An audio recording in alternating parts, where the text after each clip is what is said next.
नमस्कार दोस्तों। तो सबसे पहले तो I am really very sorry कि बहुत दिनों से जो हमारी पॉलिटी की सीरीज़ थी वो ब्रेक हो गई थी। हम कंटिन्यू नहीं कर पा रहे थे उसको। उसके पीछे का कारण ये था कि मेरी जो तबीयत है वो फीवर हुआ और फिर वो 10-15 दिन तक लगातार रहा। मेरी भी कुछ कमियां थी उसमें कि मैंने उसको चेकअप वेकअप नहीं कराया, और उसके बाद फिर कुछ चीज़ें उसमें लिख ली, कुछ प्रॉब्लम्स लिख ली, उसको फिर रिकवर होने में काफ़ी दिन लगे। और अगर आपको इस बात पे विश्वास नहीं तो आप मेरे आँख के नीचे ये काले गड्ढे जो है वो देख सकते होगे। तो इन सब प्रॉब्लम्स की वजह से वो सीरीज़, क्योंकि ये लंबी वीडियोस भी होती हैं, तो इसको थोड़ा सा ब्रेक किया गया। अब वापस से हम कोशिश ये करेंगे कि पटरी पर आ जाएं और हर 2-3 दिन के गैप पर आपको एक पॉलिटी की एक विस्तृत चर्चा जो है वो दी जाए। और आप भी मुझे कमेंट करके ज़रूर बताओ कि आपको कौन से नेक्स्ट जो वीडियो चाहिए वो कौन से टॉपिक पर चाहिए या किस टॉपिक को डिस्कस किया जाए। आप आईआर के भी कुछ टॉपिक्स दे सकते हो। जैसे मेरी कोशिश है कि सीरिया में भी मेजर चेंज हुआ है, तो वहाँ का एक डिटेल्ड वीडियो बनाया जाए कि कैसे शुरू हुआ सिविल वॉर, क्या क्या प्रॉब्लम्स हुई, वहाँ की वजह से मिडिल ईस्ट पर क्या इम्पैक्ट पड़ा। ये सब आप भी मुझे सजेस्ट करना, तो वहाँ से कमेंट बॉक्स में मैं रिप्लाई तो करता ही हूँ कमेंट आपके, वहाँ से मैं पिक भी कर लिया करूँगा कि कौन से टॉपिक पर नेक्स्ट चर्चा की जाएगी। तो आज का जो हमारा डिस्कशन है वो नेक्स्ट पार्ट है ये यूनिफॉर्म सिविल कोड का। अगर आपने इसका पहला पार्ट नहीं देखा है तो आपको प्लेलिस्ट में वो पहला पार्ट मिल जाएगा, आप देख लीजिएगा जा करके। तो पहले पार्ट में, यानी कि पिछली वीडियो में, हमने कई सारी चीज़ें इसमें डिस्कस की थी। जैसे हमने डिस्कस किया कि ओरिजिन क्या है, और फिर हिंदू लॉज के बारे में हमने डिस्कस किया, नारद स्मृति, मनु स्मृति, इन सब चीज़ों के ऊपर डिटेल्ड डिस्कशन कर ली थी हमने। उसके बाद हमने जो मेजर डिस्कशन की थी वो हमने कोडिफिकेशन की थी कि कैसे क्रिमिनल लॉज को धीरे धीरे जब ब्रिटिशर्स आए तो उन्होंने कोडिफाई कर दिया। और आज आप सही मायनों में ये समझ पाओगे कि बहुत शुक्रगुजार हो गए आप उस चीज़ के कि अच्छा हुआ कि ब्रिटिशर्स ने कोडिफाई कर दिया 1860 में, मतलब आईपीसी ले आकर के, सीआरपीसी ला करके, फिर बाद में फिर एविडेंस 1872 में ला करके, जिसको आज चेंज कर दिया हमने, लेकिन वो बाय एंड लार्ज तो वही सेम ही है। तो वो कोडिफिकेशन जो अंग्रेज़ों ने कर दिया वो बहुत अच्छा कर दिया, वरना तो हमें क्या क्या देखना पड़ता और क्या क्या दिन देखने पड़ते, वो आज के लेक्चर में आपको समझ में आएगा। तो हमने क्रिमिनल लॉज का कोडिफिकेशन बहुत अच्छे से देख लिया था, और थोड़ा थोड़ा आप देखोगे कि उसमें हमने हिंदूज़ के जो सिविल लॉज थे, यानी कि हिंदूज़ के जो पर्सनल लॉज के मामले थे, चाहे वो मैरिज का मामला हुआ, चाहे वो डाइवोर्स का मामला हुआ, एडॉप्शन, मेंटेनेंस, और भी कस्टम्स जो थे हिंदूज़ के, उसमें थोड़ा थोड़ा ब्रिटिशर्स ने इंटरफेयर करना शुरू कर दिया था। जैसे फॉर एग्जांपल हमने सती प्रथा का अबॉलिशन देखा था। उसके अलावा हमने उसी में आगे चल करके विडो रीमैरिज एक्ट देखा। तो ये सब क्यों हो पा रहा था और बाकी रिलीजन्स में ये सब क्यों नहीं हो पाया, उसके पीछे का कारण है। देखो हिंदूज़ में क्यों हो पाया, आप देखो कि हिंदूज़ में जो सिविल लॉज में मेजर चेंजेस हो पाए और दम समय के हिसाब से हिंदू सिविल लॉज चेंज होते चले गए, उसका रीज़न ये था कि जो हिंदू सोसाइटी थी उसमें अंतर से, मतलब उसके अंदर से ही इसका प्रयास किया जा रहा था कि कुछ चेंज हो। जैसे आप देखो कि सती प्रथा का जो सिस्टम है वो अगर चेंज हुआ तो उसके पीछे कारण क्या है, कि राजा राम मोहन रॉय ने काफ़ी कोशिश करी ब्रिटिशर्स के साथ मिलकर के, तब वो चेंज हो पाया। अगर एक रिसेंट मूवी आई थी महाराज या महाराजा करके, कोई मूवी आई थी जिसमें एक बहुत पुराने समय की एक कुप्रथा चलती थी, उसको केस में चैलेंज किया गया, तो उसके ऊपर एक मूवी आई थी, इसमें आमिर खान के बेटे ने एक्टिंग करी है। उस मूवी में आप देखो कि राजा राम मोहन रॉय का थोड़ा सा वहाँ पर आपको झलक एक दिखेगी। वो मतलब उन लिबरल लोगों में से हैं जो कि हिंदू समाज में चेंज चाहते थे। तो क्योंकि हमारे समाज में से ही कुछ लोग इसकी प्रयास कर रहे थे कि कुछ चेंज, एक पॉजिटिव चेंज लाया जाए, इस वजह से यहाँ पर चेंज हुआ। क्योंकि रूढ़िवादी लोग तो यहाँ पर भी थे, मतलब एडमेंट लोग जो चाहते थे कि पर्सनल लॉ में कोई चेंज ना आए, वो हमारे समाज में भी थे। जैसे वो मुस्लिम समाज में भी थे वैसे ही वो हमारे समाज में भी हैं। जैसे आज भी आप मुस्लिम समाज में जो स्कॉलर्स हैं, कई सारे क्लेरिक्स हैं, जिनको आप सुनोगे वो यही कहते हैं कि नहीं, चेंज नहीं होना चाहिए, पर्सनल लॉज में किसी का हस्तक्षेप नहीं होना चाहिए। वो क्यों? क्योंकि उनकी उसमें बहुत सारे फ़ायदे हैं, वो मैं आगे आपको आज की वीडियो में समझ में आएगा वो क्यों ऐसा कहते हैं। फिर विडो रीमैरिज एक्ट आपने देखा, तो उसमें ईश्वर चंद्र विद्यासागर जी ने काफ़ी मेहनत करी थी अंग्रेज़ों के साथ मिल करके, तब वो पॉसिबल हो पाया। तो सिविल लॉज के मामलों में अंग्रेज तो इसीलिए हाथ डाल पाए क्योंकि हमारे समाज से ही कुछ लोग निकल करके आए जिन्होंने उनकी मदद की इसमें, और तब एक पॉजिटिव चेंज हो पाया, और ठीक भी किया वो। आप आज देखोगे तो आपको समझ में आएगा कि ठीक काम किया वो। वहीं दूसरी तरफ मुस्लिम समाज में, मतलब एक दो अपवाद छोड़ दो, तो कोई वैसा व्यक्ति निकल करके नहीं आया जो इस तरीके के, क्योंकि ऐसा होता था कि उनके लॉज इतने स्ट्रिक्ट होते थे कि कोई व्यक्ति इसकी कोशिश भी कर दे तो उसको, मतलब समाज निकाला हो जाता था वो, और फिर फतवा जारी हो जाता था उसके खिलाफ, बहुत सारी समस्याएं थी। तो वो सब चीज़ें आज हम देखने वाले हैं। तो हमने वो सब चीज़ें थोड़ी बहुत देख ली थी। तो आज का जो हमारा मेजर पॉइंट ऑफ डिस्कशन होने वाला है यूनिफॉर्म सिविल कोड के आज के लेक्चर में, तो मेजरली हमें हिंदू कोड बिल के बारे में देखना है, यानी कि हिंदू कोड बिल ये एक बहुत बड़ा पॉइंट ऑफ कंटेंशन था। तो कैसे हिंदूज का जो सिविल लॉ थे उनको कोडिफाई किया गया, उनमें क्या चेंजेस किए गए, उसको आज हम देख लेंगे हिंदू कोड बिल के माध्यम से। और इसके ऊपर बहुत कंटेंशन, बहुत लड़ाई हुई थी। उसके अलावा हमें माइनॉरिटी लॉज को देखना है। तो फाइनली आज हम माइनॉरिटीज़ की जब मैं बात कर रहा हूँ तो इसमें बहुत सारी माइनॉरिटीज़, तो क्रिश्चियंस, पारसी, ज्यूज़, मुस्लिम्स सब आ जाएंगे। लेकिन मैं दो माइनॉरिटीज़ को यहाँ पर लेके चलूँगा, एक क्रिश्चियन, एक मुस्लिम माइनॉरिटी, बिकॉज ये दो मेजर माइनॉरिटीज़ हैं जिनकी ठीक ठाक पॉल्यूशन है, जिनकी ठीक ठाक पॉपुलेशन है। पारसीज़ की भी है पॉपुलेशन ठीक ठाक, लेकिन मतलब वो उतने सिग्निफिकेंट नहीं है। और प्रॉब्लम ये है कि हम यहाँ पर क्योंकि यूनिफॉर्म सिविल कोड डिस्कस कर रहे हैं तो हमें यहाँ पर ज़्यादातर प्रॉब्लम्स डिस्कस करनी है कि यूनिफॉर्म सिविल कोड क्यों आना चाहिए, हर रिलीजन के पर्सनल लॉज में क्या क्या प्रॉब्लम है और वो समय के साथ क्यों सुसंगत नहीं है, इस वजह से यूनिफॉर्म सिविल कोड आना चाहिए। इस वजह से मैं इन दो माइनॉरिटीज़ के बारे में ही डिस्कस करूँगा। पारसीज़ में कोई उतना प्रमुख मामला आया नहीं, कोई उतना प्रमुख प्रॉब्लम्स आई नहीं। एक दो प्रॉब्लम्स आई, वो क्रिमेशन को लेकर के एक प्रॉब्लम थी जो कोर्ट में पहुंची थी, और उसको कोई बहुत डिटेल में डिस्कस करने की ज़रूरत नहीं है।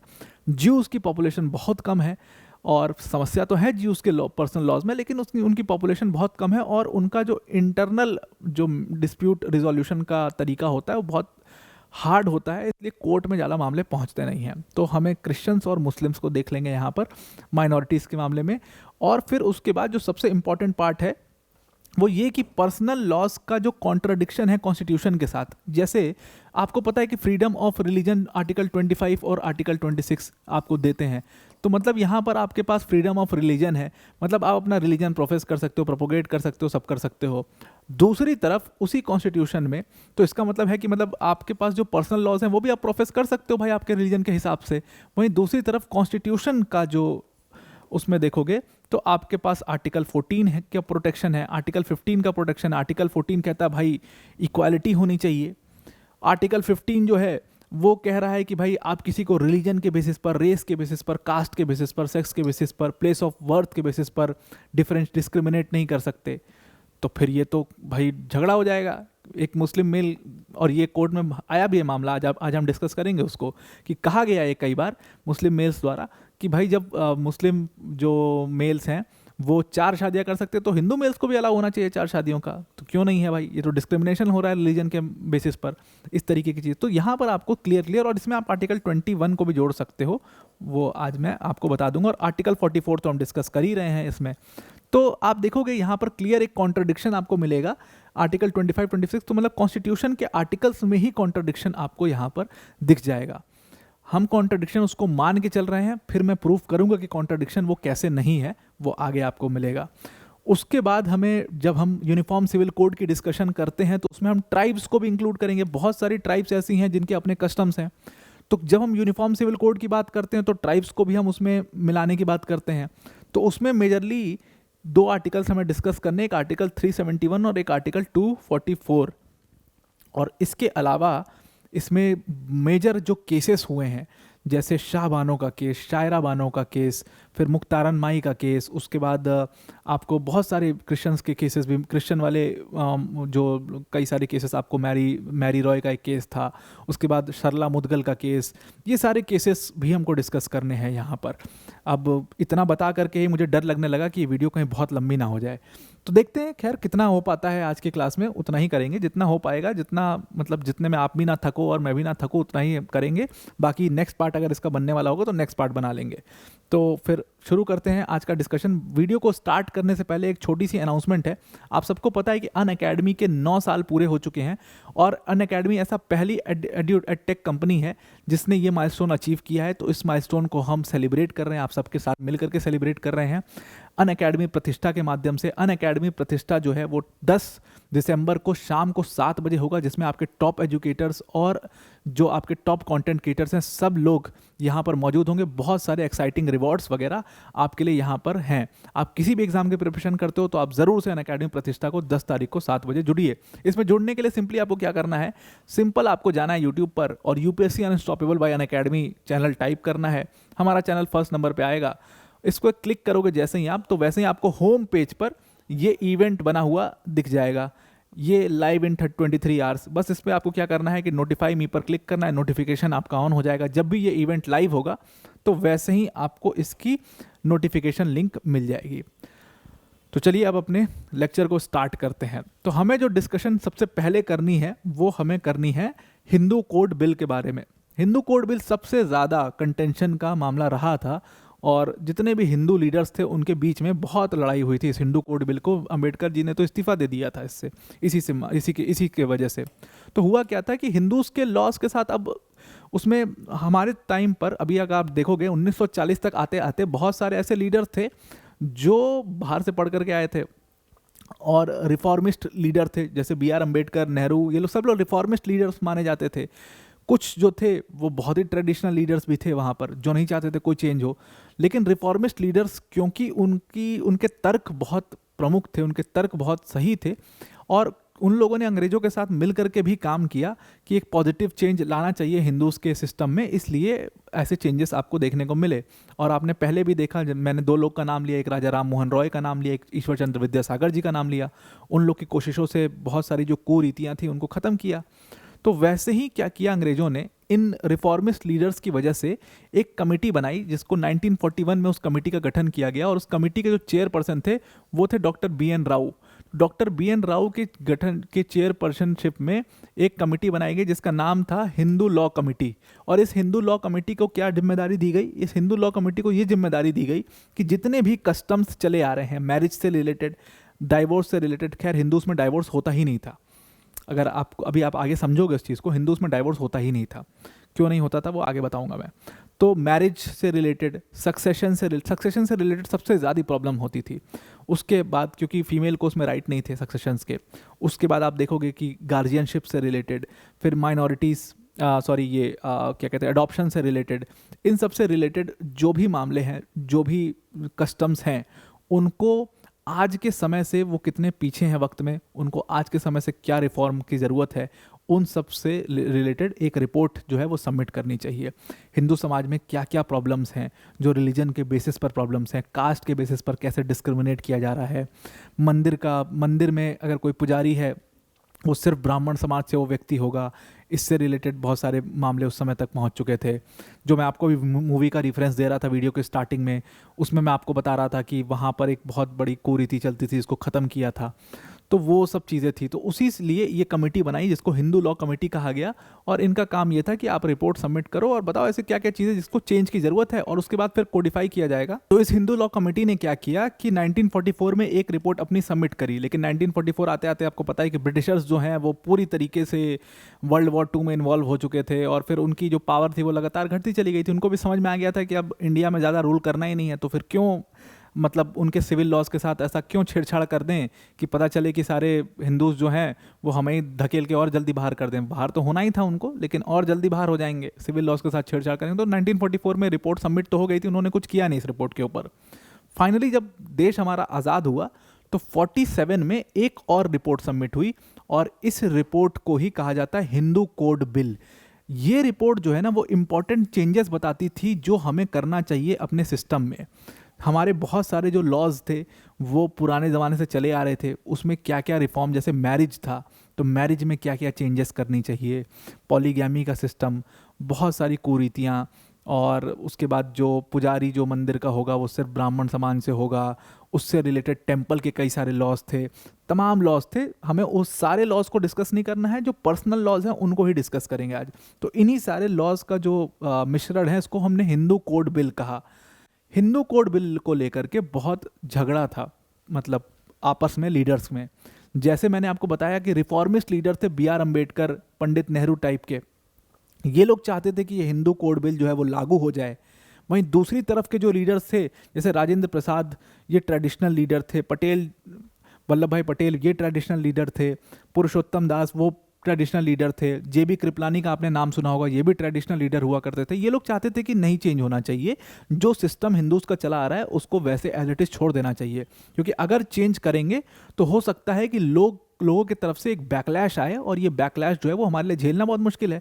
अभी तो हम आज़ाद हुए हैं, अभी तो किसी तरीके से आज़ादी मिली है, अब लोग ही हमसे ही गुस्सा हो जाएं तो फिर लोग कहेंगे यार इससे अच्छे तो अंग्रेज थे, ये तो फिर हमें और परेशान कर रहे हैं। इन सारी चीज़ों की वजह से, डर की वजह से ट्रेडिशनल लीडर्स चाहते थे कि छेड़छाड़ ना किया जाए सिविल लॉस के साथ, लेकिन रिफॉर्मिस्ट लीडर की आवाज़ें बहुत ज़्यादा बोल्ड थी इस टाइम तक। वो लोग की आवाज़ें बोल्ड होने के बहुत सारे रीजंस भी थे, क्योंकि बड़ी पदों पर थे वो। तो इसको लेकर के एक झगड़ा हुआ, काफ़ी झगड़ा हुआ, और इवन डॉक्टर राजेंद्र प्रसाद और पंडित नेहरू में तो बहुत बहस भी हुई इसको लेकर के। इतना गुस्सा हो गए डॉक्टर अंबेडकर इस बहस के बाद कि उन्होंने बाद में 1950 में जाकर के, यहाँ से 1950 तक ये जो रिपोर्ट थी 47 में आ गई थी, डॉक्टर अंबेडकर का कहना था कि कॉन्स्टिट्यूएंट असेंबली ही जो है वही इस रिपोर्ट को लागू कर दे, वो वही इस रिपोर्ट को लागू कर दे। पंडित नेहरू का कहना था कि नहीं भाई, जनरल इलेक्शन हो जाने दो, एक बार जनरल इलेक्शन हो जाए, जनता हमें इलेक्ट कर ले, तब ये बिल, हिंदू कोड बिल को लाएंगे, ताकि जनता जो है, हम कम से कम ये तो कह सकें कि भाई आपने ही तो हमें इलेक्ट किया है। लेकिन अंबेडकर कह रहे थे कि नहीं, इसको तुरंत आप इसको लागू करिए, हिंदू कोड बिल को। खैर, नेहरू ने उस टाइम पर इसको लागू नहीं किया, तो 1950 में अंबेडकर इतना नाराज हो जाते हैं कि इस्तीफा दे देते हैं। और उसके बाद आपको शायद ये बात पता होगी कि डॉक्टर बी आर अम्बेडकर इतना फेमस होने के बावजूद उन्होंने कोई इलेक्शन नहीं जीता, कोई चुनाव नहीं जीता है। डॉक्टर अंबेडकर ने अपना कोई चुनाव नहीं जीता, तो इस्तीफा के बाद वो पहुंच ही नहीं पाए। तो ये एक बहुत समस्या थी। हालांकि नेहरू जी इसको लेकर के पूरा आश्वस्त थे, और उन्होंने बहुत क्लियर एक मैसेज जनता को दे दिया था कि भाई देखो, अगर मैं इलेक्ट होकर के आऊँगा, तो मैं इलेक्ट होऊंगा तो मेरे पास मेरा एजेंडा बहुत क्लियर रहेगा कि मैं यहाँ पर इसको लागू करूँगा, यानी कि हिंदू कोड बिल को लागू करूँगा। तो इसीलिए अगर आप मुझे वोट दे रहे हैं, तो आप ये मान के चलो कि हिंदू कोड बिल जो है वो लागू किया जाएगा, तो मतलब कि सिविल लॉस आएंगे। तो 1951 में इलेक्शंस हुए, और था ही और कौन, मतलब पंडित नेहरू, ये मतलब इंडियन नेशनल कांग्रेस के अलावा था ही कौन वहाँ पर, तो जीतना तो उन्हीं को था। तो पंडित नेहरू जीते, और वही उन्होंने किया, हिंदू कोड बिल को उन्होंने लागू कर दिया। लेकिन ट्रेडिशनल नेता जो थे, उनकी आवाज़ें बहुत बुलंद थी इस टाइम पर। तो नेहरू जी के लिए ये सब चीज़ें इतनी आसान नहीं थी कि वो इतनी आसानी से इसको लागू कर दें। तो नेहरू जी ने बड़ी समझदारी से कुछ डिसीजंस लिए। उन्होंने डिसीजंस क्या लिए, तो नेहरू जी ने इसमें क्या किया, अगर आप देखोगे गौर से, तो उन्होंने हिंदू कोड बिल को डायरेक्ट हिंदू कोड एक्ट करके नहीं लागू किया। उन्होंने इसमें क्या किया कि इसमें चेंजेस ये कर दिए कि इसको 4 अलग अलग एक्ट के माध्यम से लागू कर दिया। जैसे कि उन्होंने 1955 में हिंदू मैरिज एक्ट बना दिया, और मैरिज से रिलेटेड जितने भी लॉज थे वो यहाँ से गवर्न होंगे। उसके बाद 1956 में उन्होंने हिंदू सक्सेशन एक्ट बना दिया, तो हिंदूज के जितने सक्सेशन के मामले होंगे वो इस एक्ट से गवर्न होंगे। 1956 में ही उन्होंने माइनॉरिटी एंड गार्जियनशिप एक्ट, और उसी साल में इन्होंने Hindu adoption and maintenance acts. तो अब आप देखो कि सिविल लॉज कितने होते हैं, एक तो मैरिज होता है, एक डाइवोर्स होता है, एक सक्सेशन होता है, मेंटेनेंस होता है, अडॉप्शन होता है, यही तो होता है। इसके ज़्यादा और क्या होता है, यही तो सारे हो गए पर्सनल लॉस। सारे पर्सनल लॉस तो यहाँ पर उन्होंने कवर ही कर दिए। तो इसका मतलब साफ था कि हिंदू कोड बिल उन्होंने बड़े चुपके से, धीरे से, अलग अलग एक्ट्स के माध्यम से लागू कर दिया और सबको कोडिफाई कर दिया। तो फाइनली जो हिंदूज का जो सिविल लॉ है, उसका कोडिफिकेशन आपको यहाँ पर दिख जाएगा। इसमें हमने चेंजेस क्या क्या किए थे, जैसे इसमें प्रमुख चेंजेस जो हमने किए थे, एक तो हमने इसी में हिंदू मैरिज एक्ट में हिंदू की डेफिनेशन इंक्लूड कर दी थी। हिंदू की डेफिनेशन इंक्लूड करने का मतलब क्या है कि हु इज़ अ हिंदू। तो इसमें आपके जितने सारे जो आप देखते हो, जैन्स को वो भी इसमें आ जाएंगे, बुद्धिस्ट को आप देखते हो वो भी इसमें आ जाएंगे, हिंदूज तो हैं ही हिंदूज, फिर लिंगायत समाज जो है वो भी इसमें आ जाएगा, आर्य समाज है वो भी इसमें आ जाएगा, उसके बाद ब्रह्मो समाज है वो भी इसमें आ जाएगा। तो मतलब इसमें हमने हु इज़ अ हिंदू करके इन सबको इंक्लूड कर दिया। उसके बाद हमने इसमें और कुछ मेजर चेंजेस किए, जैसे हमने इसमें सेक्शन 11, अगर आप इसका देखोगे तो सेक्शन 11 के माध्यम से हमने इसमें मोनोगैमी लागू कर दी। हमने कहा कि भाई अगर आप 2-3 पीढ़ी पहले देखो, तो 2-3 पीढ़ी पहले क्या होता था कि 2-3 शादियां बहुत नॉर्मल थी, 2-3 शादियां होती थी। आप 2-3 पीढ़ी या 4 पीढ़ी, 2-3-4 पीढ़ी पहले पता करो अपने घर वालों से, तो आपको मिल जाएगा कि 2-3 शादियां हुआ करती थी उस टाइम पर। बट हमने इसके माध्यम से इस कुरीति को ख़त्म कर दिया। हमने कहा कि भाई सेक्शन 11 कुरीति है कि सुरीति है, भाई इस पर मैं ज़्यादा नहीं बोलूँगा, तो सेक्शन 11 यहाँ पर लागू करो और इसको मोनोगैमी को ख़त्म। हमने इसमें मोनोगैमी लगा दिया कि पॉलीगैमी जो करेगा वो अपराध है भाई, उसको कानूनन अपराध माना जाएगा। और आईपीसी की धारा सेक्शन 494 भी यही कहता है, और हिंदूज के ऊपर ये लागू हो जाएगा, लेकिन मुस्लिम्स के ऊपर ये लागू नहीं हो रहा था सेक्शन 494। यही सब भेदभाव थे ना, जिसकी वजह से परेशानियां हुई थी। तो खैर ये एक मेजर चेंज हुआ। और मेजर चेंज में क्या हुआ, तो डाइवोर्स की ना पहले समस्या, मतलब सुविधा ही नहीं हुआ करती थी, तो यहाँ पर आपको देखोगे तो यहाँ पर डाइवोर्स की भी सुविधा यहाँ पर दे दी गई थी। तो मतलब हिंदूज में क्या होता है ना कि हिंदूज में जो मैरिज होती है, मुस्लिम्स की जो मैरिज है वो एक कॉन्ट्रैक्ट है, लेकिन हिंदूज की मैरिज एक कॉन्ट्रैक्ट थोड़ी है, वो दो आत्माओं का मिलन है। तो दो आत्माओं का मिलन है, मतलब यही तो कहते हैं दो आत्माओं का मिलन है और 7 जन्म तक साथ रहेंगे साथिया। तो वो दो आत्माओं का मिलन है, तो मिलन जब दो आत्माओं का है और वो 7 जन्मों का मिलन, उसमें डाइवोर्स की तो कोई बात ही नहीं है, डाइवोर्स तो हो ही नहीं सकता। तो डाइवोर्स का प्रावधान ही नहीं था हिंदूज में। तो फाइनली अब आज के समय में तो मतलब आप देखो बहुत कॉमन चीज़ हो गई डाइवोर्स, आप हर दूसरे तीसरे घर में जाओ डाइवोर्स आपको मिलेगा। तो डाइवोर्स का सिस्टम नहीं रहता तो फिर ज़िंदगी आगे कैसे चलेगी? फिर दो लोग हैं, फिर वो दिन भर झगड़ा ही करते रहेंगे, मारपीट होगी, और यही तो होगा। तो डाइवोर्स का सिस्टम इससे इंक्लूड कर लिया गया कि कैसे कैसे डाइवोर्स हो सकता है। ये सब हमने मेजर चेंजेस इसमें कर दिए। सक्सेशन में हमने फीमेल्स को राइट दे दिए, सक्सेशन में हमने फीमेल्स को राइट दे दिए। सक्सेशंस में हमने 2 तरीके की सक्सेशन बना दी, एक टेस्टामेंट्री सक्सेशन, एक इंटेस्टेट सक्सेशन। आगे आपको समझाऊंगा टेस्टामेंट्री इंटेस्टेट वो सब चीज़ें बहुत डिटेल में।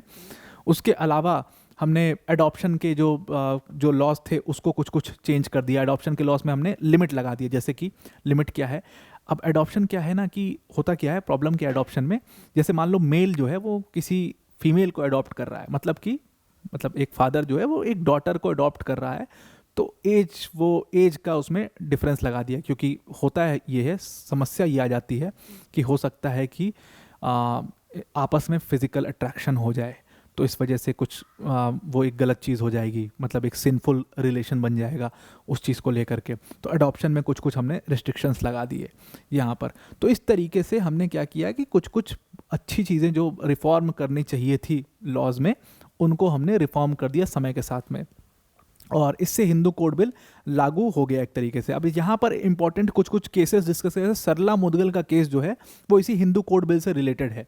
सरला मुदगल का केस अभी डिस्कस करेंगे, लेकिन मैं क्या करूँगा कि क्योंकि हिंदूज के जो केस हैं, सरला मुदगल का केस है और भी 2-3 केस हमें डिस्कस करने हैं, और मुस्लिम्स के भी कई सारे केसेस हैं, तो उनको हम एक साथ डिस्कस करेंगे और उससे क्या पॉजिटिव चेंज, कोर्ट ने क्या उसकी लीगल इंटरप्रिटेशन दिया और उससे क्या पॉजिटिव चेंज आया, उसको हम एक साथ देखेंगे। इसीलिए मैं सरला मुदगल का केस यहाँ पर डिस्कस नहीं कर रहा हूँ।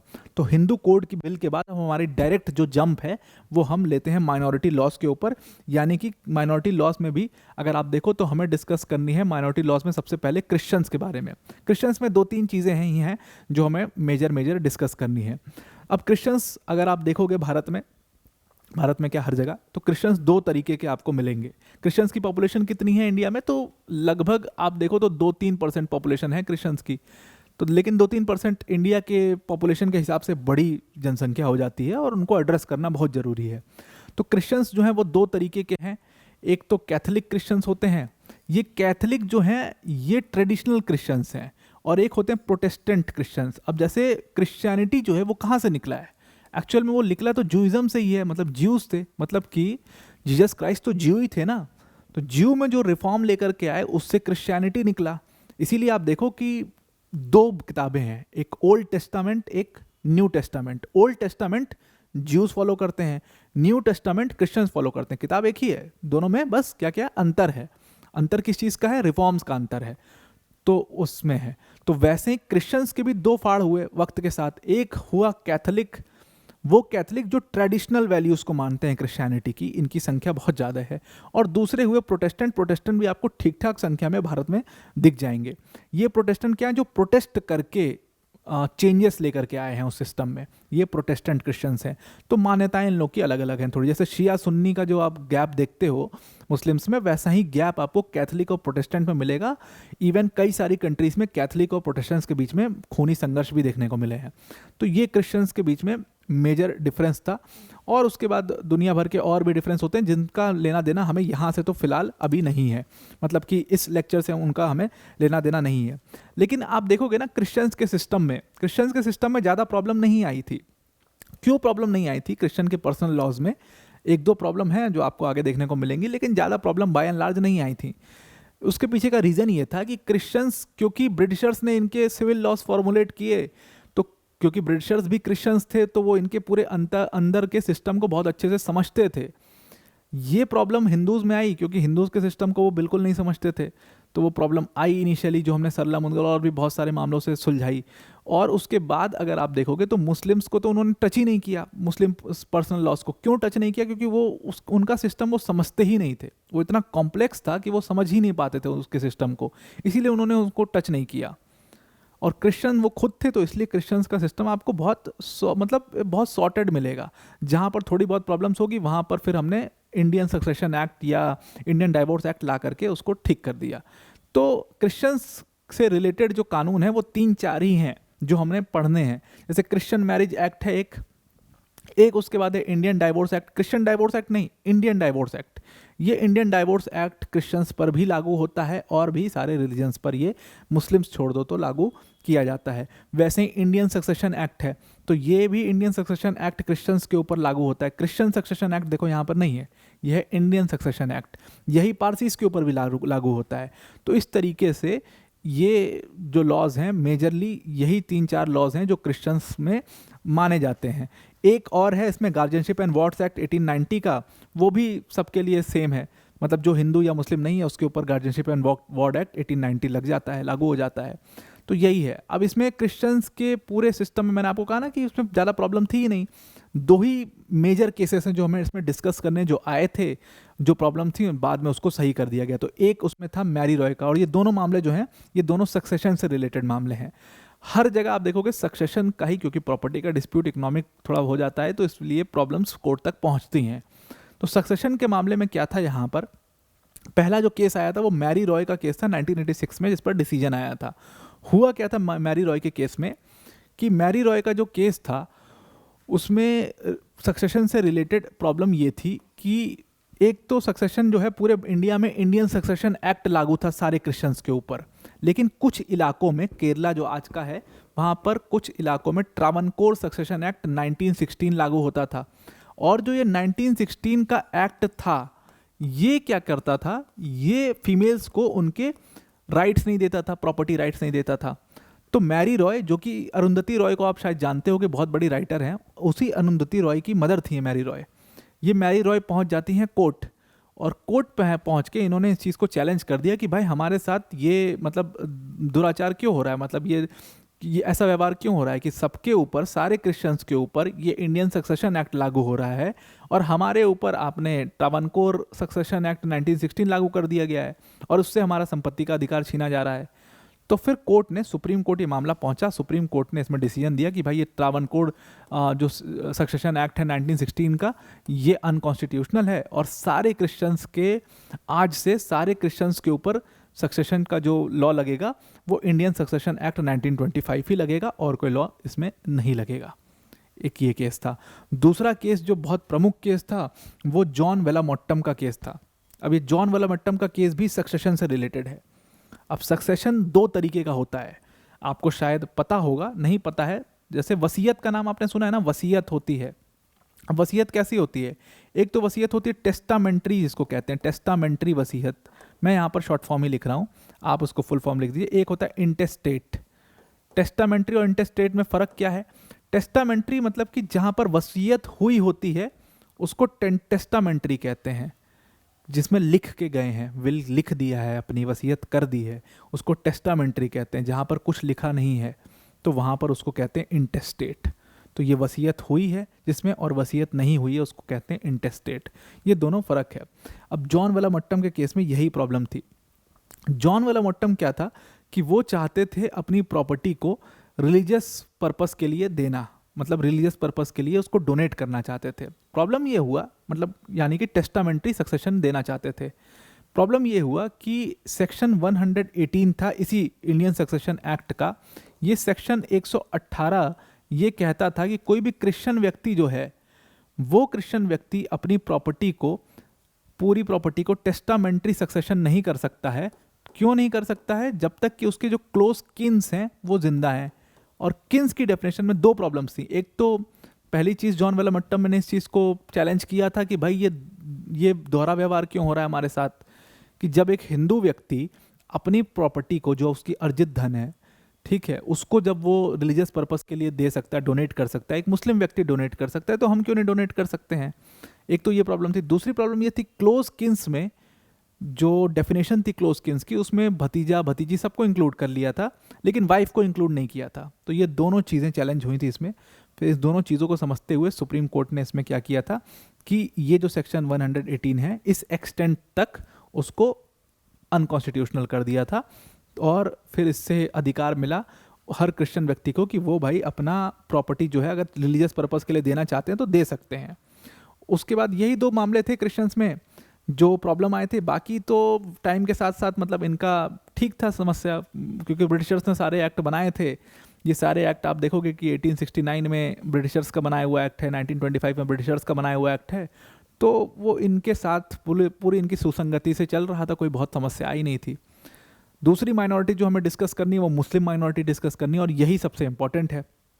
मुस्लिम माइनॉरिटी इम्पॉर्टेंट होने का कारण ये है कि इस पर अंग्रेज़ों ने कभी मुस्लिम माइनॉरिटी के जो लॉज थे, जो पर्सनल लॉज थे, जो सिविल लॉज थे, उनके ऊपर हाथ ही नहीं लगाया। क्रिमिनल लॉज के ऊपर हाथ लगाया, जरूर लगाया, उसको कोडिफाई कर दिया, जो मैंने आपको बताया वो सबके ऊपर लागू है। पूरे इंडिया में यूनिफॉर्म क्रिमिनल लॉज हैं आज की डेट में। कुछ जगह पर कुछ अपवाद छोड़ दो तो यूनिफॉर्म क्रिमिनल लॉज हैं, लेकिन सिविल लॉज पर उन्होंने हाथ टच नहीं किया, क्योंकि अब इसका जो भी कारण रहे, एक तो कारण ये हो सकता है कि वहाँ से समाज में से कुछ लोग जो है वो कोशिश नहीं कर रहे थे, 1-2 अपवाद छोड़ दो तो। दूसरा कारण ये भी हो सकता है कि फूट डालो राज करो वाली नीति थी अंग्रेज़ों की, तो शायद इस वजह से उन्होंने हाथ नहीं डाला। खैर जो भी उनका कारण रहा, उन्होंने इनके में हाथ नहीं डाला। इसीलिए सबसे ज़्यादा समस्या अगर आप देखते हो वो आपको मुस्लिम पर्सनल लॉज में ही मिलेंगी। हिंदू पर्सनल लॉज में सारी समस्याओं, लगभग बड़ी समस्याओं जो हैं उनका हल हो चुका है। मुस्लिम पर्सनल लॉ में आज भी आप दुनिया भर के मामले देखोगे जो कोर्ट में पहुंचते हैं, और डिफरेंट मामले आपने देखे हैं कोर्ट में। निकाह हलाला रहा, ट्रिपल तलाक रहा, ये सब पहुंचता ही है कोर्ट में, तो देखा ही है आपने। तो वो क्यों है वो अभी आज हम समझेंगे, और वो क्या प्रॉब्लम्स हैं, कहाँ से वो आती हैं, ओरिजिनेट कहाँ से होती हैं प्रॉब्लम्स, और क्यों यूनिफॉर्म सिविल कोड की डिमांड इतनी प्रमुख है, वो उसका रीज़न आपको यहीं से मिलेगा, इसी माइनॉरिटी से। तो मुस्लिम माइनॉरिटी में जो लॉज हैं वो कहाँ से निकल के आते? तो जो लॉज हैं उनको कहते हैं एक्चुअल में शरीयत। ये जो वर्ड है शरीयत, ये कहते हैं लॉज को, मतलब कि जो मुस्लिम पर्सनल लॉज हैं उनको कहते हैं शरीयत। और ये शरीयत हैं क्या, ये किसके बेसिस पर ये लॉ बनाए गए हैं? तो उसके 4 बेस हैं। पहला तो कुरान ही है। ये कुरान क्या है? ये कुरान बेसिकली रिविलेशंस हैं जो प्रॉफिट मोहम्मद को उस समय पर आई थी। यानी कि पैगंबर मोहम्मद को जो उस समय रिविलेशंस आई थी ऊपर से, उनके बेसिस पर उनको डॉक्यूमेंट किया उन्होंने, उसको कुरान के फॉर्म में लिखा गया। तो ये रिविलेशंस हैं। उसके बाद है इंपॉर्टेंट चीज़ हदीत। बाय एंड लार्ज अगर शरीयत में मैं बोलूँ तो कुरान और हदीत यही 2 इंपॉर्टेंट चीज़ हैं। बाकी दोनों जो हैं उसके इतने सारे वर्जन्स आपको शरीयत में देखने को नहीं मिलेंगे, या उसके इतने आर्टिकल्स नहीं देखने को मिलेंगे, और जो देखने को मिलेंगे उनसे प्रॉब्लम्स हुई हैं, वो आज आपको आगे समझ में आएगा। तो हदीस में क्या हदीस भी 2 तरीके का होता है। एक तो होता है सुन्नत, जिसको हम सुन्ना आपने सुना होगा, और दूसरा होता है डीड्स। इसमें फ़र्क क्या है? हदीस बेसिकली क्या है, मतलब कि जो प्रॉफिट मोहम्मद ने खुद डिसीजंस दिए हैं, जैसे उनके सामने कोई मामला आया, मैरिज से रिलेटेड कोई मामला आया, उसमें उन्होंने कुछ डिसीजन दिया, तो उसको सुन्ना कहा गया, और उस डिसीजन के बेसिस पर चीज़ें जो हैं वो यहाँ पर शरीयत में इंक्लूड की गई, वो सर्कमस्टेंसेस इंक्लूड किए गए। उसके बाद जो डीड्स हैं वो ये हैं कि प्रॉफिट मोहम्मद खुद अपनी ज़िंदगी में, अपने लाइफस्टाइल में कैसे थे, वो क्या चीज़ें फॉलो करते थे, उसको डीड्स किया गया। उनकी डीड्स को भी यहाँ पर शरीयत में इंक्लूड किया गया है। तो हदीस, सुन्ना और डीड्स 2 तरीके का है। उसके बाद तीसरा जो है वो आ जाता है कयास। कयास का मतलब जैसे कयास लगाना आपने सुना होगा ना, मतलब क्या है कयास लगाना? मतलब इन्फ्रेंस निकालना, कयास लगाना। तो ये इन्फ्रेंस का मामला है। इसमें क्या है कि मान लो कोई सरकमस्टेंस आ गया, भाई ये तो पॉसिबल हो ही नहीं सकता ना कि ये सारी चीज़ें कुरान और हदीस में वो सारी चीज़ें कवर हो जाएं जो आज की हैं, जो आज के समय पर चल रही हैं। जैसे कि फॉर एग्जांपल आज के समय पर ये लिव इन रिलेशनशिप चल गया है, उस समय तो था नहीं ये लिव इन रिलेशनशिप, और इस लिव इन रिलेशनशिप की वजह से कितनी समस्याएं हो रही हैं। कोर्ट में मामला पहुंचता है, कोर्ट कंफ्यूज हो जाता है, यार इस पर डिसीजन कैसे दिया जाए, इसमें ना मैरिज हुई है ना इसमें कुछ उस पर कोई लॉ है इसके लिए, तो कोर्ट को हर बार अपना इंटरप्रिटेशन लगाना पड़ता है, हर बार वो होता है। तो लिव इन रिलेशनशिप आज की डेट में चल गया, उस समय तो था नहीं, तो जाहिर सी बात है वो सर्कमस्टेंस यहाँ पर कवर नहीं होगी। तो उसको उस केसेस में क्या किया जाता है, कयास लगाया जाता है। कयास यानी इन्फ्रेंस है कि अगर यहाँ पर प्रॉफिट मोहम्मद होते तो वो क्या डिसीजन देते, वो क्या इस मामले को कैसे वो सॉल्व करते, तो वो इन्फ्रेंसेस को कयास कहते हैं।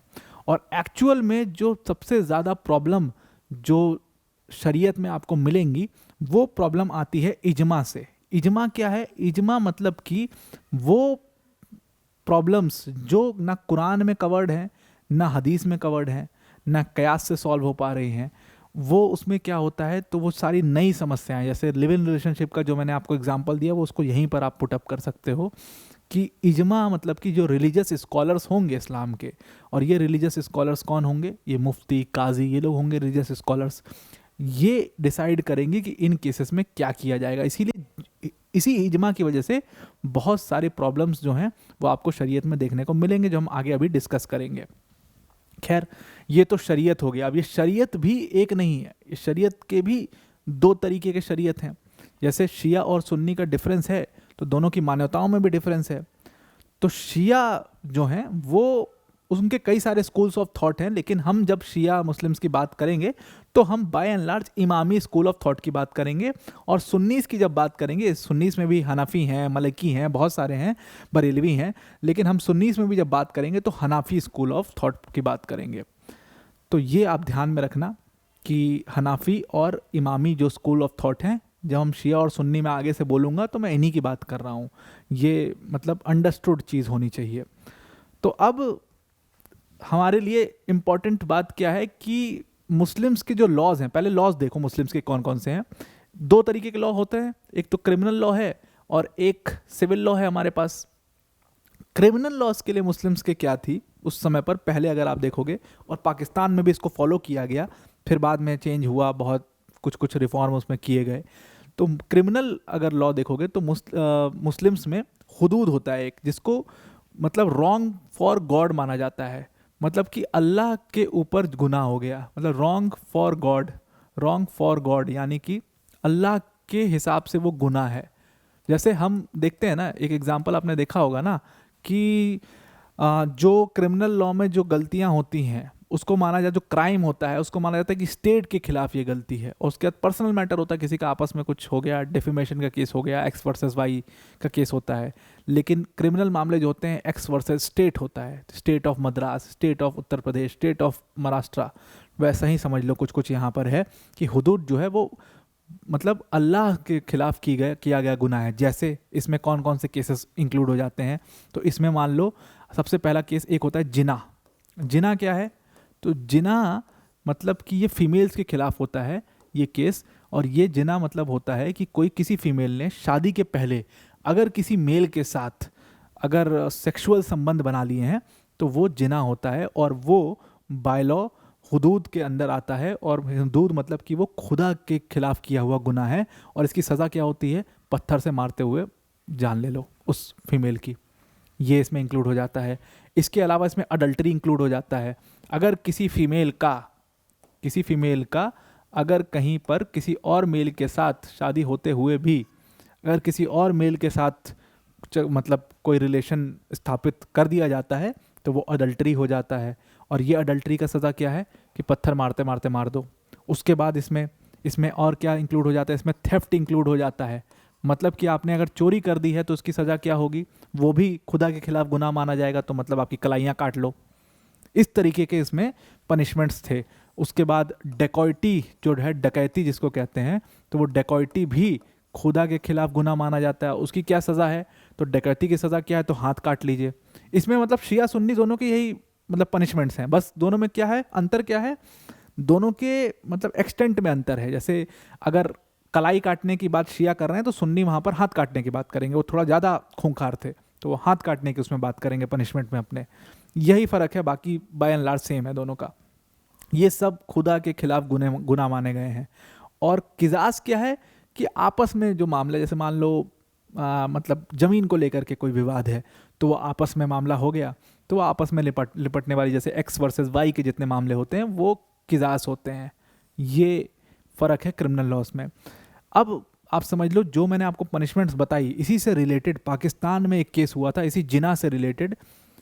वो केस का नाम था मुख्तारन बाई का केस था। आप जा करके नेट पर सर्च करना, मुख्तारन बाई का केस था वो, या मुख्तारन माई या बाई था केस। हुआ क्या था कि दो कबीले थे और एक कबीले का लड़का जो था वो दूसरे कबीले की लड़की के साथ प्यार में पड़ जाता है। और उसके बाद क्या होता है कि उसके कबीले में पकड़ लेते हैं, लड़की के कबीले वाले पकड़ लेते हैं। और फिर उसकी सज़ा क्या मिलती है उस लड़के को कि उसकी जो बहन होती है मुख्तारन बाई, उसको पकड़ के लाया जाता है उस कबीले द्वारा, और फिर उनके साथ सारे रिलीजियस स्कॉलर सब बैठे हैं, उसके साथ मुख्तारन भाई के साथ 4 लोग जो हैं उस फैमिली के वो रेप करते हैं, 10 लोग उसमें भागीदारी करते हैं, मतलब वो सब बैठ करके देख रहे थे, वो रिलीजियस स्कॉलर उसमें मौजूद थे। ये सज़ा दी गई थी उनको हुदूद के अकॉर्डिंग। तो ये आप समझो कि इसको जब अंग्रेज़ों ने सही कर दिया था उसके बाद की बात ये मैं आपको बता रहा हूँ। अंग्रेज़ों ने 1860 में आईपीसी ले आए, सीआरपीसी लाए, एविडेंस लाए, सब आ चुका था, उसके बाद ये लागू हुआ था। उसके बाद का ये पाकिस्तान का केस है मुख्तारन माई का, मतलब पार्टीशन के बाद का केस है ये। तो आप समझ लो जब उस ज़माने में, पार्टीशन के बाद वाले ज़माने में ये हो सकता है, तो आप समझ लीजिए कि कैसा स्थिति रही होगी। इसीलिए मैंने आपको स्टार्टिंग में लेक्चर में कहा था ना कि आप शुक्रगुजार बनाओ कि मतलब अंग्रेज़ों ने कुछ अच्छा किया नहीं किया, एक काम कर दिया कि बस क्रिमिनल लॉज का कोडिफिकेशन कर दिया। अगर उस ज़माने के हिसाब से आज के क्रिमिनल लॉज होते तो मतलब आप समझ लो कि सांस लेना दूभर हो जाता अच्छे खासे लोगों का। तो ये समस्या थी हुदूद में। पाकिस्तान का ये केस था मुख्तारन भाई का, आप सर्च जरूर करना इसको जाकर के गूगल पे, आपको मिल जाएगा ये केस। और किजाज का मैंने आपको बता ही दिया। अब वही सिविल लॉज में क्या क्या आते हैं, तो वही हमारा लॉ की भात दाल तरकारी, मतलब कि मैरिज, डाइवोर्स, मेंटेनेंस और एडॉप्शन होता नहीं है मुस्लिम्स में, तो उसका यहाँ पर है नहीं। तो सिविल लॉज में अगर आप देखोगे तो मैरिज, डाइवोर्स और मेंटेनेंस यही मेजरली चीज़ हैं जो इंक्लूड होती हैं। और इसमें अगर आप देखोगे तो अंग्रेज़ों ने पहली बार जो हाथ डाला है इसमें वो 1937 में डाला है। मैंने आपको बताया था कि अब वो हो सकता है कि उनके पास उनकी जो कोशिश हो ये हो कि फूट डालो राज करो, या वो इसमें छूना नहीं, टच नहीं करना चाहते थे, क्योंकि मुस्लिम्स के मतलब उनके समाज में से कोई ये कोशिश नहीं कर रहा था कि चेंज लाया जाए। दोनों में से कुछ भी रीज़न हो सकते हैं, लेकिन 1937 में पहली बार मुस्लिम लॉ में उन्होंने उसको कोडिफाई करने की कोशिश करी। तो उन्होंने एक लॉ पास किया जिसका नाम था मुस्लिम पर्सनल लॉ शरीयत एप्लीकेशन एक्ट, मुस्लिम MPL शरीयत, इसको शरीयत एक्ट ही कह देते हैं एक तरीके से। तो शरीयत एक्ट जो है उसको लागू किया, और इस एक्ट में बस इतना कह दिया, आप समझ लो, ये पूरा आप देखोगे ना जाकर के नेट पे सर्च करना है इसको, ये 2 पेज का एक्ट है, 2-2.5 पन्ने का ये पूरा एक्ट है। तो इस 2-2.5 पन्ने में बस इतना कह दिया है कि जो मुस्लिम्स के पर्सनल लॉज होंगे उनके ऊपर शरीयत लागू होगा, बस इतनी बात कह दी है इसमें। 2-4 मतलब इसमें सेक्शंस हैं, एक डाइवोर्स से डील करता है, एक सेपरेशन से डील करता है, इस तरीके से 2-4 सेक्शंस हैं। और उसमें हर जगह सेक्शन में आपको यही कह दिया है कि जो मुस्लिम के पर्सनल लॉज होंगे उसके ऊपर शरीयत लागू होगा, बस इतनी बात है इसमें। इसीलिए तो 2-2.5 पन्ने का है। बाकी आप हिंदूज के देखो बड़े बड़े एक्ट्स हैं, ये 2-2.5 पन्ने का है शरीयत एक्ट। तो इसमें बस इतना कह दिया है। और इसका जो सेक्शन 5 था वो पहले डाइवोर्स हुआ करता था, बाद में एक पॉजिटिव चेंज हुआ, और 1939 में उसी चीज़ को और रिफॉर्म करके dissolution of Muslim marriage act पास किया गया 1939 में। तो ये 2 एक्ट हैं मेजरली मुस्लिम्स के, उसके अलावा और कुछ नहीं है। पूरी हर जगह पर ये एक्ट शांत है, यानी कि इस एक्ट में कोर्ट के माध्यम से क्या किया जा सकता है, एकदम ये एक्ट साइलेंट है इस चीज़ पर। प्रोसीजर्स के माध्यम में प्रोसीजर क्या होगा अगर किसी को कोर्ट में प्रोसीड करना है, तो उसके मामले में पूरा साइलेंट है, ये है ही नहीं कुछ इस पूरे एक्ट में। इसीलिए इसको बहुत क्रिटिसाइज किया जाता है। तो जब कोर्ट नहीं है, कोई प्रोसीजर नहीं है, तो फिर डील कैसे होगा? मान लो मैरिज में कोई इशू आया तो डिसीजन देगा कौन? तो यहाँ पर आ जाते हैं काजी और मुफ्ती, और इसीलिए ये काजी और मुफ्ती लोग जो हैं ये कहते हैं कि पर्सनल लॉस के साथ छेड़छाड़ नहीं होनी चाहिए, क्योंकि उनकी तो पावर ही चली जाएगी। वो तो बस क्या है, मतलब मस्जिद के, मतलब वो काजी रह जाएंगे, फिर तो कुछ नहीं बचा, मतलब वो जो अथॉरिटी है जो होल्ड कर रहे हैं वो तो चला जाएगा उनके पास से। इसीलिए वो लोग कहते हैं ये चीज़। और काजी कौन है? काजी तो मतलब जो नॉर्मल डिसीजंस दे देते हैं, जहाँ पर काजी फंस जाते हैं वहाँ पर फिर मुफ्ती से, ये काजी जो है मुफ्ती के पास जाते हैं और फिर उनसे सजेशंस लेते हैं और फिर देते हैं। तो काजी और मुफ्ती लोग जो हैं वो डिसीजंस देंगे, कहीं पर भी आता है। कोर्ट वोट का कुछ इसमें प्रोटेक्शन दिया ही नहीं गया है। थोड़ी 1-2 जगह डाइवोर्स में दिया गया, बाकी कोर्ट का कोई प्रोटेक्शन इसमें नहीं मिला है। ये एक बहुत बड़ी समस्या है। और इसी वजह से क्योंकि ब्रिटिशर्स ने मुस्लिम पर्सनल लॉज में कुछ किया ही नहीं, कुछ इसमें पॉजिटिव चेंज लाए नहीं, इसी वजह से आप देखते हो कि जितनी भी समस्याएं हैं, ज़्यादातर समस्याएं जिसके वजह से ये यूनिफॉर्म सिविल कोड की डिमांड होती है, वो मुस्लिम पर्सनल लॉ से रिलेटेड समस्याएं हैं, जिनको मैंने नोट डाउन किया है। और हम 4 प्रमुख समस्याओं के बारे में बात करेंगे। जैसे सबसे पहले आपने देखा होगा कि प्रॉब्लम्स में जाओगे तो मेहर से रिलेटेड प्रॉब्लम्स आपने सुनी होंगी। अब ये महर क्या है, महर को समझने से पहले आप थोड़ा सा मैरिज को समझो, मुस्लिम मैरिज को। मुस्लिम जो मैरिज होती है वो कैसे होती है? मुस्लिम मैरिज बेसिकली होती है जो, उसको कॉन्ट्रैक्चुअल मैरिज कहा जाता है। और कॉन्ट्रैक्ट होता है तो कॉन्ट्रैक्ट में साइन होता है निकाह नामा। इस यहाँ पर मैं लिख देता हूँ निकाह नामा। और ये जो निकाह नामा होता है, इस पर आपने देखा होगा, अगर आपने मूवी वगैरह में देखा हो ध्यान से, तो इस निकाह नामा पे साइन करवाया जाता है, कबूल है कबूल है कबूल है बोलते हैं। और उसके बाद क्या कराते हैं, उसके बाद यहाँ पर निकाह नामा पे साइन करते हैं दोनों पार्टीज। तो निकाह नामा पर जब आप साइन करते हैं तो उसी में एक टर्म होता है, जिस टर्म को कहते हैं टर्म ऑफ मैरिज कहते हैं, जिसको कहते हैं महर। ये महर जैसे क्या है, हिंदूज में जैसे नहीं है कि फीमेल आ रही है तो वो दहेज लेकर के आएगी अपने घर से, ये है, कहा जाता है इसको, या स्त्री धन कह लो। वैसे ही यहां पर क्या है, महर जो है वो मेल मेंबर जो है वो पे करेगा फीमेल को। कब पे करेगा ये डिपेंड करता है, ये हर निकाहनामा में अलग टर्म होता है। कुछ लोग जो है वो महर पहले ही दे देते हैं, कुछ लोग जो है वो डाइवोर्स के बाद महर देंगे, कहते हैं कि डाइवोर्स जब हो जाएगा तब महर प्रोवाइड किया जाएगा फीमेल को। तो ये महर की रकम, और महर की रकम भी डिपेंड करती है हर निकाहनामा के हिसाब से, जिसकी जैसी मतलब जिसके पास जैसी हैसियत होगी वो वैसा महर का रकम देगा। मेरे पास बहुत पैसा है तो मैं 1 करोड़ रख दूंगा महर का रकम, किसी के पास नहीं है ज़्यादा तो वो क्या करेगा बेचारा, वो 50,000 रखेगा महर की रकम। किसी के पास किसी की मंशा अंदर ये है कि महर दूँ ही ना मैं, तो 50 करोड़ 100 करोड़ रख देगा, उसके पास है ही नहीं तो देगा कहाँ से 100 करोड़ रुपए। तुम क्या कर लो, चैलेंज करना है कोर्ट में कर लो, क्या कर लोगे। तो उस हिसाब से निकाहनामा के हिसाब से अलग अलग मैरिजेस में ये महर की रकम तय की जाती है। एक बहुत बड़ा संगठन है जो काफ़ी अभी न्यूज़ में भी रहा, और जिसका नाम है भारतीय मुस्लिम महिला आंदोलन। यहाँ पर लिख देता हूँ, भारतीय मुस्लिम महिला आंदोलन, BMMA। बहुत लोग कहते हैं कि बीजेपी ने इस संगठन को बनाया है मुस्लिम पर्सनल लॉस को छेड़ने के लिए। अब ये कितना सही है कितना गलत है मैं उसके डिबेट में जाना नहीं चाहता हूँ। बस ये भारतीय महिला जो संगठन है, भारतीय मुस्लिम महिला आंदोलन जो है, इसने एक सर्वे कराया था। और ये सर्वे इन्होंने कराया था कि कितना महर की रकम ज़्यादातर केसेस में की जाती है तय। उस सर्वे में मिला था कि 84% फीमेल्स ऐसी हैं जिनको महर की रकम 0 से 1000 तय हुई है। मतलब 1000 रुपये आज की डेट में क्या है, कुछ भी नहीं है 1000 रुपये। और यही महर को तर्क दिया जाता है, मतलब मुस्लिम्स द्वारा ये तर्क है कि भाई क्योंकि हमारे में महर दिया जाता है फीमेल्स को डाइवोर्स के बाद, क्योंकि महर पे करता है मेल, तो इस वजह से मेंटेनेंस का कोई प्रावधान मुस्लिम पर्सनल लॉ में नहीं है। मतलब मेंटेनेंस मुस्लिम विमेन को नहीं मिलता है इस वजह से। लेकिन जब सर्वे की रिपोर्ट आई बाहर और सर्वे ने कहा कि भाई 0 से 1000 रुपये सिर्फ मिलते हैं एक मुस्लिम फीमेल को 84% केसेस में, तब जाकर के समस्या समझ में आई कि सोचो कि 1000 रुपये क्या है, कैसे एक फीमेल जो है वो डाइवोर्स के बाद अपनी सारी ज़िंदगी कैसे गुजारेगी इस 1000 रुपये में। 1000 रुपये तो 2 दिन में ख़त्म हो जाएंगे यार लोगों के, करने वाले तो 1 दिन में कर दें, करने वाले तो 10 मिनट में 1000 रुपये ख़त्म कर दें। मतलब आप खाना ही खा लोगे तो 2-3 दिन का खाना हो जाएगा ये।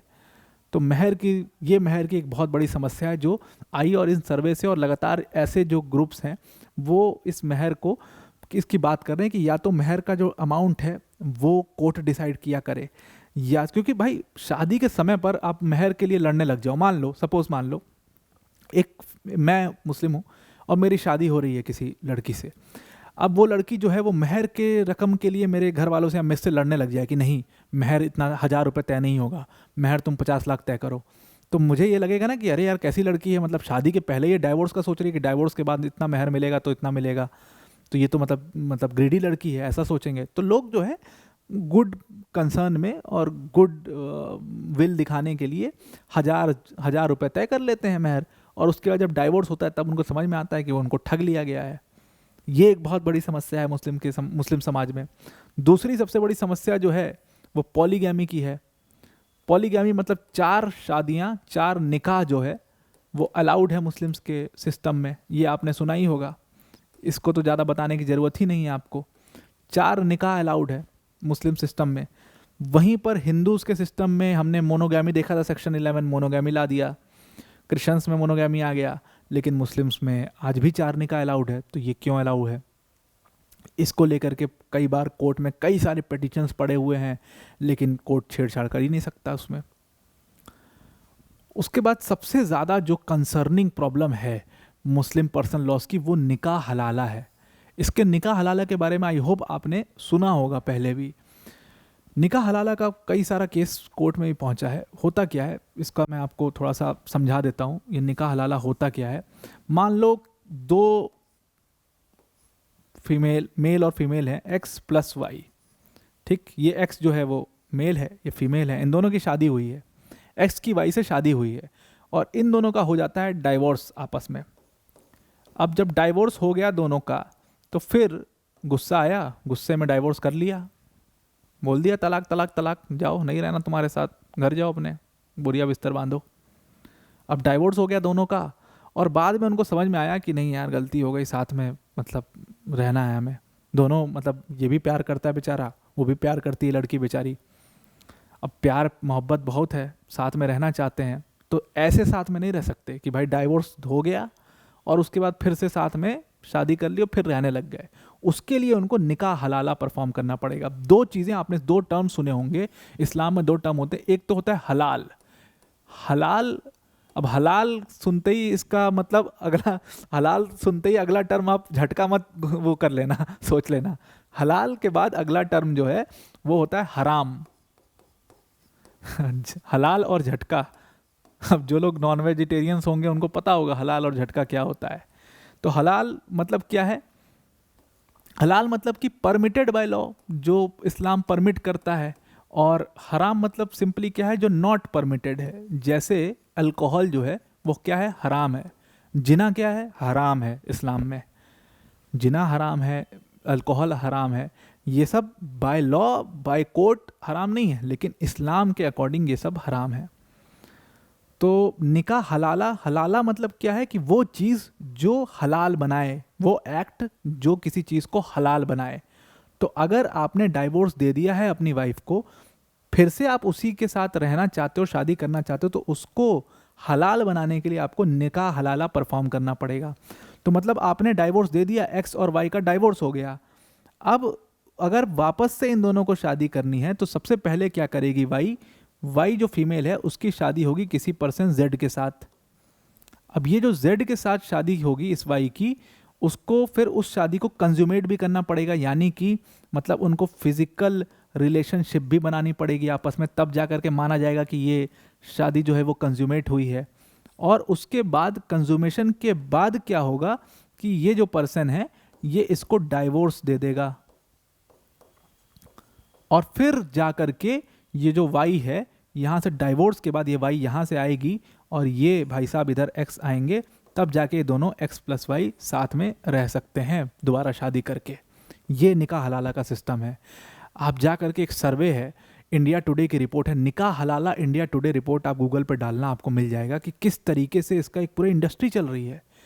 किस तरीके से जो काजी मौलवी हैं वो पैसा लेते हैं इस चीज़ को निकाह हलाला कराने के, वो किस तरीके से इस चीज़ को, मतलब इस कुरीति को अपने फ़ायदे के लिए इस्तेमाल कर रहे हैं, सेक्सुअल प्लेजर्स के लिए और तमाम चीज़ों के लिए इसको इस्तेमाल किया जा रहा है। बहुत लोगों द्वारा इस्तेमाल किया जा रहा है इसमें। कई बार क्या होता है कि पहले दिन ही, शादी के पहले, कई केसेस ऐसे आए हैं जहाँ पर एक मेल ने एक फीमेल के साथ शादी करी और शादी के पहले दिन ही उसको तलाक दे दिया, मतलब डाइवोर्स दे दिया, और उसके बाद फिर कहा कि नहीं नहीं साथ में ही रहना है, साथ में ही रहना है, और उसके बाद उसको अपने किसी रिलेटिव के साथ ही शादी करा के और कंज्यूमेशन करा दिया, और फिर उसके साथ इस तरीके की चीज़ें हुई हैं, बहुत बार हुई हैं, बहुत सारे ऐसे केसेस आए हैं। तो यहाँ पर, और दूसरा प्रॉब्लम ये फंस गई, मान लो ये जेड ने वाई से शादी कर ली, तो जेड जो है, जो वो कह दे कि मैं डाइवोर्स तो दूंगा ही नहीं, अब उस केस में क्या करेगी वाई, और उस केस में क्या करेगा एक्स।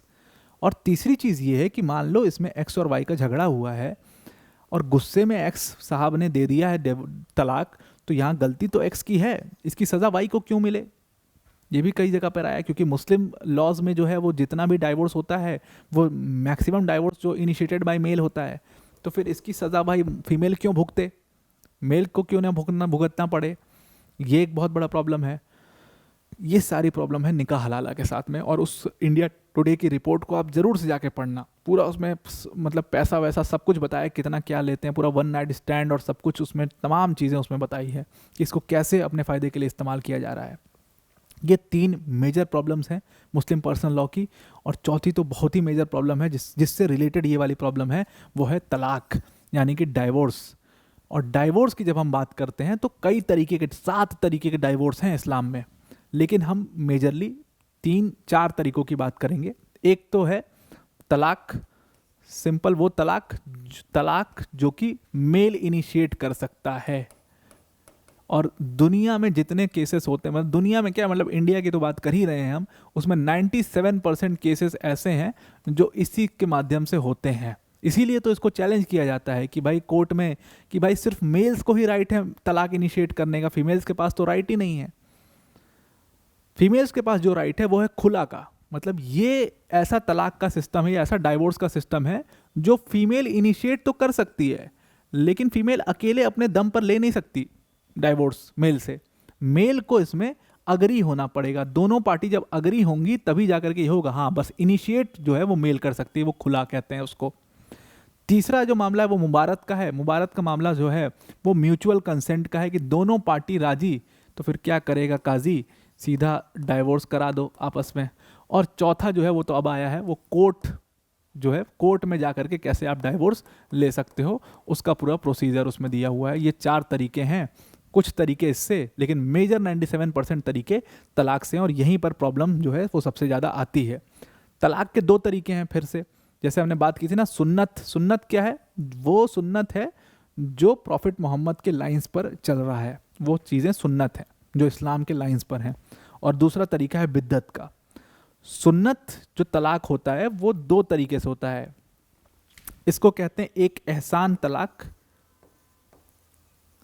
ये भी 2 तरीके का, एहसान, और एक दूसरा कुछ और है उसका नाम मैं भूल गया। इसमें क्या है, सुन्नत में बस फ़र्क, और सुन्नत और बिद्दत में फ़र्क क्या है कि सुन्नत का जो तलाक है उसमें 3 बार तलाक इंसान को बोलना है, लेकिन वो कभी भी पूरे लाइफ टाइम में कभी भी 3 बार हो सकता है। जो एहसान का तरीका है, लाइफ टाइम में कभी भी, मान लो किसी ने 20-25 साल में उसकी शादी हुई, शादी के 2-3 साल बाद उसका झगड़ा हो गया वाइफ से, झगड़ा हुआ तो उसने एक बार तलाक बोल दिया, फिर 10 साल बाद कभी फिर झगड़ा हुआ, फिर तलाक बोल दिया, और फिर 60 साल की उम्र में फिर तलाक, तो 3 बार तलाक लाइफ टाइम में कंप्लीट हो गया, तो मतलब फाइनली ऑफिशियली उनका डाइवोर्स हो गया। लेकिन इसमें क्या है कि वो जो उनको मेंटेनेंस प्रोवाइड करना होता है वो इद्दत के पीरियड तक करना होता है, वो इद्दत का पीरियड वाला तो हर जगह पर है। और दूसरा जो तरीका है उसमें क्या है कि उसमें 3 महीने का टाइम दिया गया, मतलब 3 इद्दत के जो पीरियड हैं, 3 इद्दत मतलब 3 जो साइकिल्स, मेंस्ट्रुअल साइकिल्स हैं, उन तक का पीरियड आपको दिया गया है। 3 इद्दत के पीरियड तक अगर आपने तलाक तलाक तलाक बोल दिया है 3 महीने के इंटरवल में, तो फिर वहाँ पर आपका तलाक हो जाएगा। 3 महीने का टाइम यहाँ पर इसलिए दिया गया है कि भाई किसी ने मान लो एक बार गुस्से में तलाक बोल दिया, अब उसको, क्योंकि ठंडा होता है ना फिर दिमाग, 3 महीने का समय तो ठंडा होने के लिए बहुत है। दिमाग तो ठंडा मतलब फीमेल्स जो हैं वो 10 मिनट में कर देती हैं, बीवियाँ तो मतलब कहते हैं कि 10 मिनट में दिमाग ठंडा कर देती है, तो दिमाग तो ठंडा आपका तुरंत हो जाएगा, आपको समझ में आ जाएगा 10 मिनट बाद, अरे यार नहीं, गलती हो गई या ये गलती हो गई।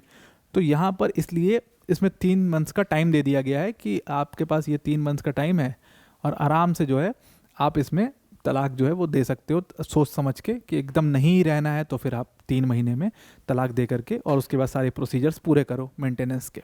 ये एक तरीका है 3 महीने का। और इसी में तो ये सुन्नत वाला तरीका है जो कि मैंने आपको बताया ना कि प्रॉफिट मोहम्मद के जो हदीस है वहाँ से उठाया गया। लेकिन बिद्दत का जो तरीका है वो इजमा से उठाया गया, यानी कि रिलीजियस स्कॉलर्स ने बाद में एक तरीका और बना दिया, कहा कि 3 महीना भी क्यों रुकना, इतने सालों भी क्यों रुकना, इंस्टेंट ही अगर 3 बार किसी ने तलाक तलाक तलाक, जैसे मैंने अभी तलाक तलाक तलाक बोल दिया तो मेरा तलाक हो गया, मैसेज में मैंने लिख दिया तो तलाक हो गया, मेल कर दिया तो तलाक हो गया। तो इसी को हम कहते हैं इंस्टेंटेनियस ट्रिपल तलाक, यानी कि ट्रिपल तलाक जो आप केस सुनते हो और जो ट्रिपल तलाक अनकॉन्स्टिट्यूशनल हुआ है वो ये इंस्टेंटेनियस ट्रिपल तलाक हुआ है। वो ये भी है ट्रिपल तलाक, तो ये भी है दोनों तरीका, ये भी ट्रिपल ही तलाक है, 3 बार इसमें भी तलाक बोल रहे हैं। तो ये दोनों ही ट्रिपल तलाक हैं, लेकिन जो अनकॉन्स्टिट्यूशनल किया गया है वो इंस्टेंटेनियस ट्रिपल तलाक यानी कि तलाक बिद्दत को किया गया है। तो ये चीज़ आप ध्यान में रखना। तो आई होप आपको इतना मामला समझ में आ चुका है कि प्रॉब्लम्स अभी तक क्या क्या है मुस्लिम पर्सनल लॉस में। मेजरली 4 प्रॉब्लम्स हैं। अब आज की क्लास यहीं पर एंड करते हैं। जो कल का हमारा डिस्कशन होगा वो किस चीज़ के ऊपर होगा, वो जो हमारा कॉन्ट्रडिक्शन है, एक तो कॉन्स्टिट्यूशन के आर्टिकल 25 और इधर 14, 15 वाले में, एक तो कॉन्ट्रडिक्शन के ऊपर, और फिर ट्राइबल्स का क्या समस्या है, ट्राइबल्स को कैसे इंक्लूड किया जाएगा 371 और वो सब देखेंगे। और फिर गोवा का एक है जहाँ पर हम जानते हैं कि यूनिफॉर्म सिविल कोड है वहाँ पर, तो वहाँ पर कैसे यूनिफॉर्म सिविल कोड वर्क करता है उसको थोड़ा सा देख लेंगे और उसके बाद uniform civil code wrap up हो जाएगा। तो आई होप आपको ये पूरा आर्टिकल समझ में आ गया होगा। अनाउंसमेंट याद रखना, अनअकैडमी प्रतिष्ठा जो हमारा प्रोग्राम है वो कल है 10 दिसंबर को शाम को 7 बजे आपको हमारे साथ जुड़ना है। उस प्रोग्राम में आप हमारे साथ जरूर से ज़रूर जुड़िए। 9 साल अनअकैडमी को पूरे हो रहे हैं, आपके साथ मिल करके हम सेलिब्रेट करना चाहते हैं। तो आज के लिए इतना ही। Thank you and have a nice day.